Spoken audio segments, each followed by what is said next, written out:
What's up, everyone?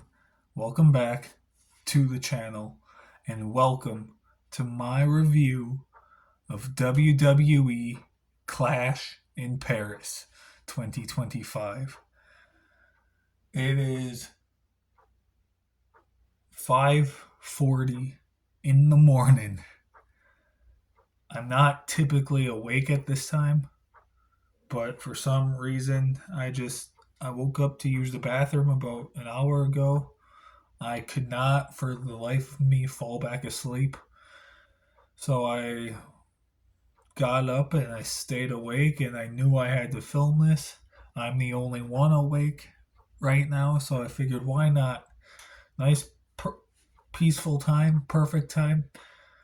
Not gonna get interrupted, hopefully, knock on wood. So why not? Let's just do it now. 5:40 in the morning. So anyway, let's get into this. So if I'm talking a little on the quieter side, it is because I'm the only one awake. But I'm gonna try to talk loud enough to where you can still hear me. My phone is on the other side of this table. So anyway, let's get right into it. I enjoyed Clash in Paris quite a bit. I thought it was a really good show.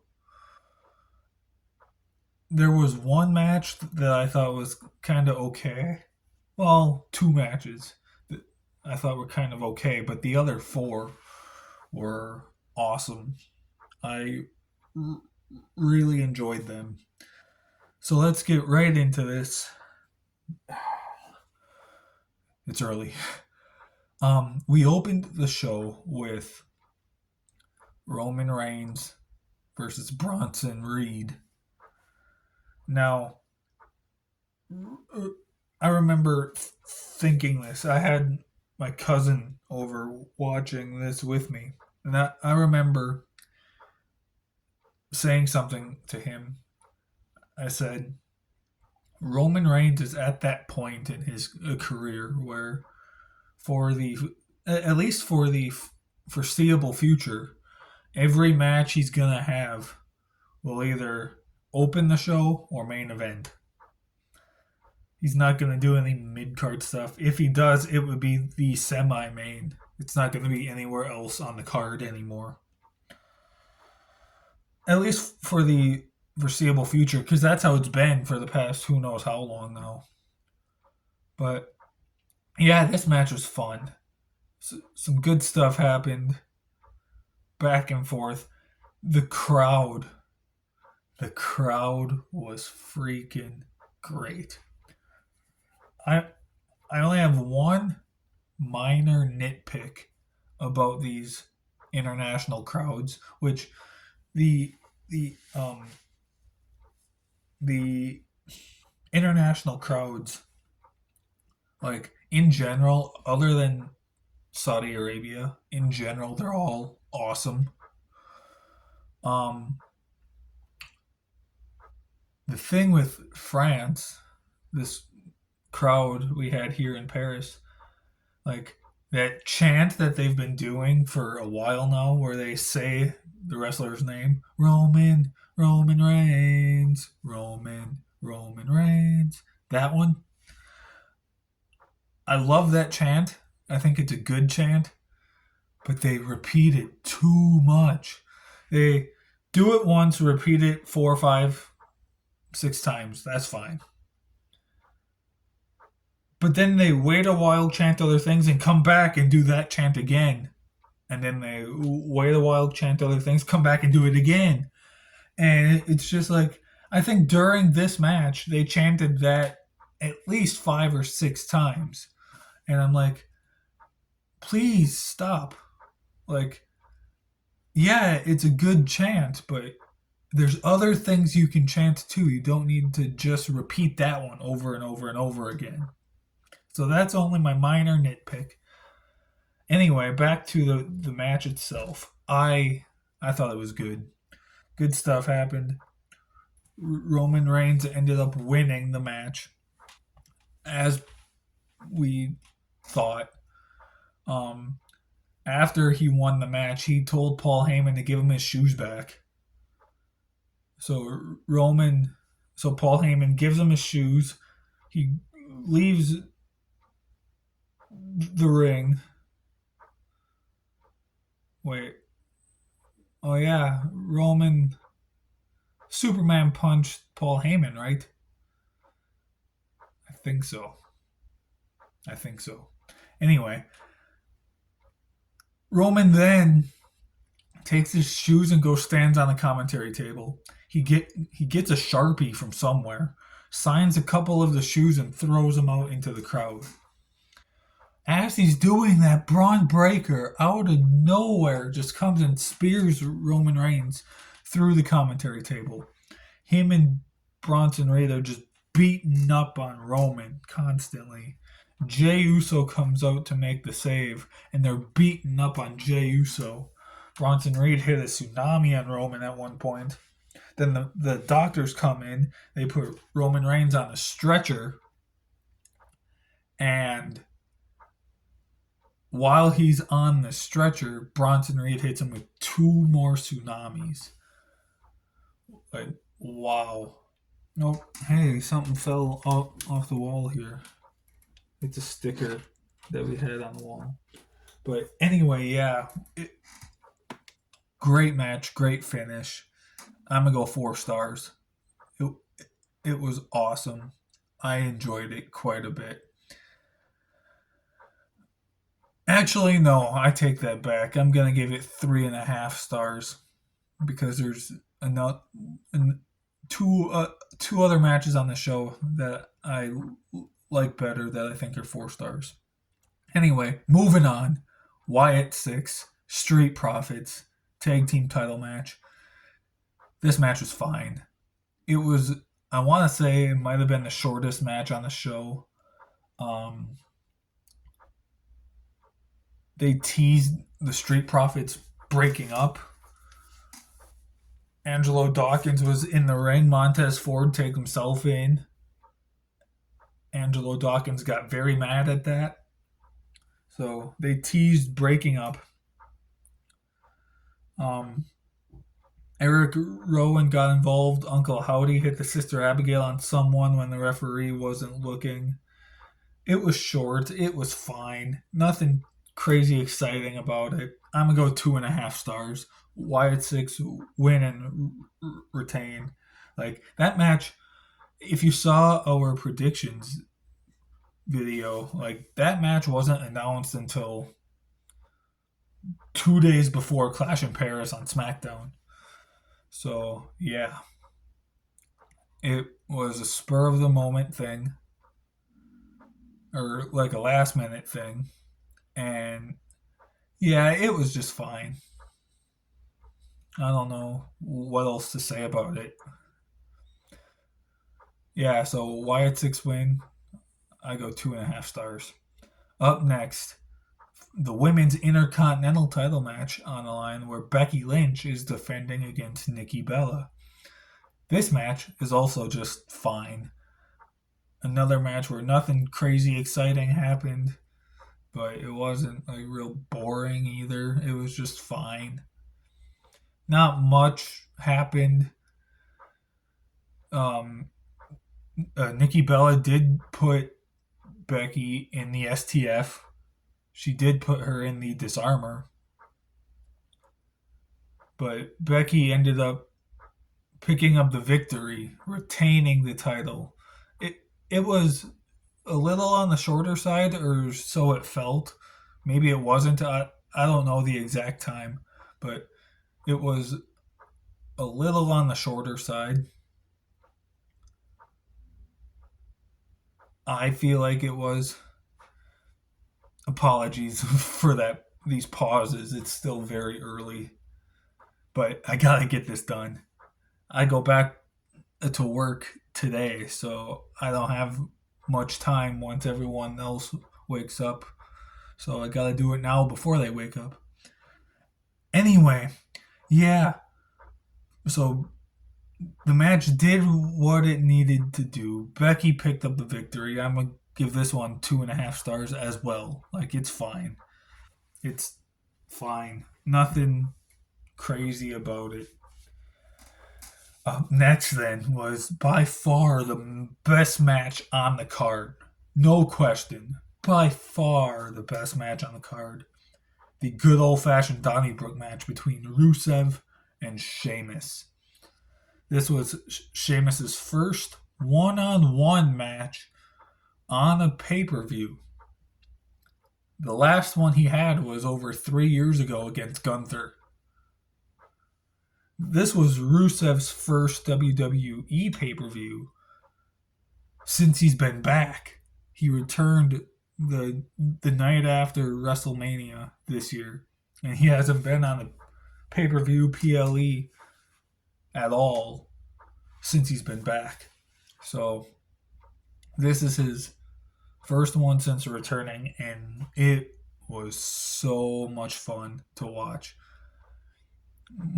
They had a bar, and not like a bar, like a rod bar, an actual bar that you like can sit by and buy drinks and stuff. They had one there, and there was one moment where it was tipped over, and Rusev put Sheamus through it. And I remember texting 24/7 when that happened. I said, he doesn't set the bar, he goes through the bar. And I just laughed when I thought of that and while I was texting 24/7. And then they had these barrels, like beer barrels, they were on top of.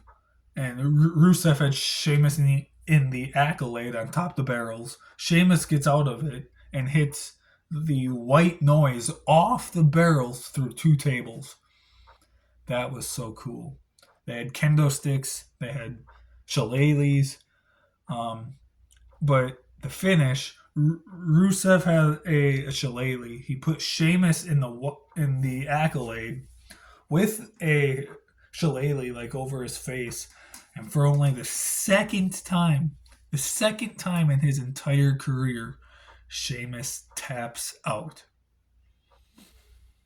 What a match! What a moment! I predicted Sheamus to win, but I was like, if Sheamus loses, there's no way he's tapping. I was not expecting Sheamus to tap out at all. So that came to a surprise. I think I'm okay with it. I just was not expecting Sheamus to tap. I was like, if Sheamus loses, Rusev is either going to win by Sheamus passing out in the accolade or he's going to pin him. So, yeah, not expecting a tap out. But he did. I'm okay with it. 5 stars. 5-star match. And I guess Dave Meltzer also gave it 5 stars. So, yeah, it was so fun to watch. I loved it. Up next, the match that actually surprised me for how good it was. So if you saw my predictions, I said I was not looking forward to this match at all. Not even a little bit. John Cena versus Logan Paul. It exceeded my expectations. This match was really good. I enjoyed it. And I remember thinking during the match, like, Logan Paul's had what? I think John Cena said on SmackDown 23 matches. This one being his 24th match. Or 25th maybe. Somewhere in that range. Think of the 24 matches that Logan Paul has had. All of the big name guys he's been in the ring with. John Cena, Roman Reigns, AJ Styles, Cody Rhodes, Seth Rollins, Rey Mysterio, Randy Orton, The Miz. Like, so many big name guys in just 24 matches. That's wild to me. Like, Logan Paul, it's okay if you don't like him as a human being, because I don't. But you cannot deny the fact that he can wrestle. I respect him as a wrestler. As a human, no. As a wrestler, I respect him. He can wrestle. He knows what he's doing. His matches are, for the most part, pretty entertaining at times. So, yeah, and this match delivered. It exceeded my expectations. It was so good. John Cena hitting finishes that aren't even his. He hit the end of days. He hit the Styles Clash. Logan Paul hit the very European uppercut and the Swanton Bomb. Like, it was so fun. It was a really good match. I enjoyed watching it. And I guess from my understanding, the reason John Cena wanted to hit the Styles Clash is because apparently he feels like he's not going to be able to face AJ Styles on this farewell tour. And he wanted to, because AJ Styles was a big integral part of his career, he wanted to honor AJ in some way. So he decided he's just going to hit the Styles Clash. So, and it was fun. Not only that moment, but I've said it a lot. This match was fun. I really enjoyed it. Cena hit like 4 attitude adjustments, or maybe it was 3, I forget, but still really fun. John Cena picks up the victory too. He won this match. I'm going to go 4 stars. This match was fun. I enjoyed it. Count how many times I said fun in this video and then take a shot. You'll probably be drunk. I feel like I've said that word a lot. Anyway, yeah. It was awesome. John Cena picked up the victory. I'm giving it 4 stars. Really cool, enjoyable, fun. I liked it. And now, the main event. World Heavyweight title on the line. Seth Rollins, my boy, the champion, defending against Jey Uso, LA Knight, yeah, and CM Punk. This match was something. Like, it was great, and I loved it. But the way it ended, which we'll talk about, it's got the wrestling world going crazy. So the match starts. There's a couple of triple team moments that happen on Seth. I think there's like 2 of them within the first 10 minutes of the match or something. And at one point, there's a table. CM Punk, I think he tells Jay, he says, Jay, get the tables. Pulls the Bubba Ray Dudley thing. Puts it up. LA Knight ends up putting CM Punk through the table to get revenge for Punk putting him through the table on Raw a couple weeks ago. Problem is, Punk didn't go through the table. He landed on a table. The table busted and just kind of bent inward, and Punk rolled off of it. So, like, the table didn't crash and burn like it typically does. He just, Punk, this screwdriver here is, don't ask why I have a screwdriver, but it's here. It's the table. Punk lands on it. It cracks in half, but it just stays there. It doesn't collapse or anything, and Punk, like, rolls off of it. But yeah, this was fun. There we go again.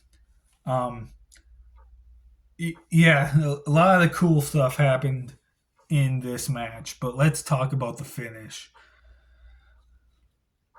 Punk hits a GTS on Seth.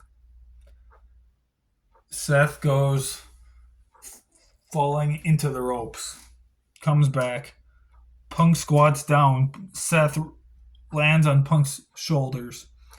Punk is about to hit a second GTS. He stands up, and this masked person comes in, low blows CM Punk. As soon as the masked person backs up, we know exactly who it is. You can tell. It's Becky Lynch. She takes the hood off, takes the mask off, reveals her face. It's Becky Lynch. Seth then comes in, hits the curb stomp, pins CM Punk, retains the title. Becky Lynch is now officially a member of the Vision. This was awesome to see. I was texting 24/7 all throughout the show, and he asked me, call it now, who's going to be the fourth man? I'm like, I have no idea. I didn't know the fourth man was actually going to be the man. And like 24/7 did call it back in like May, like shortly after the Vision formed. I think he called it like before Bronson Reed even joined, when it was just Seth and Braun Breaker. And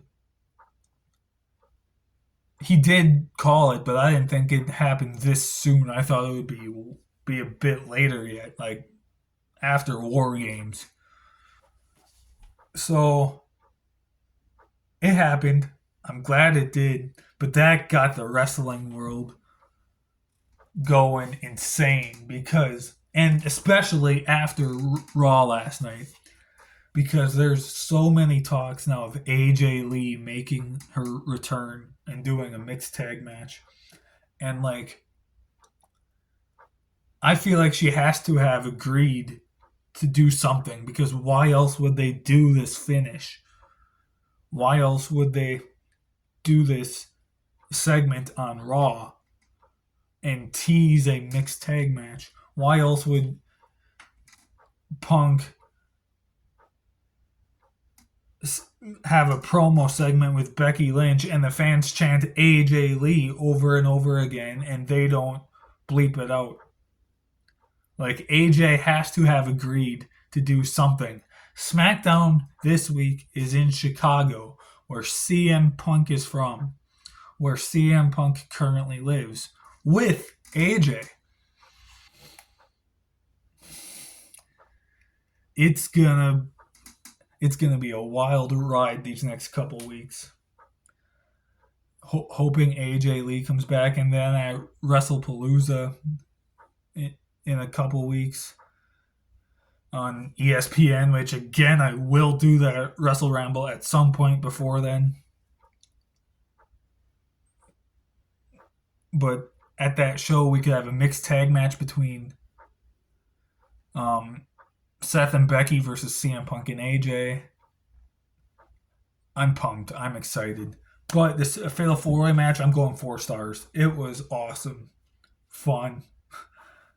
Great all around stuff. This show as a whole was awesome. But yeah, that was it. That, guys, was my review of Clash in Paris. I haven't figured it out yet when exactly I'm going to do that Wrestle Ramble, but I will. 24/7 will be getting a review. Has he done his Forbidden Door review yet? I don't think so. He should be getting that out soon. I think he might be doing WrestlePalooza. Don't quote me on that. I'm not sure. But anyway, I am done. We went 24 and a half minutes. It's almost 6 o'clock in the morning. Thank you so much for watching. Stay tuned for so much more. See you guys next time.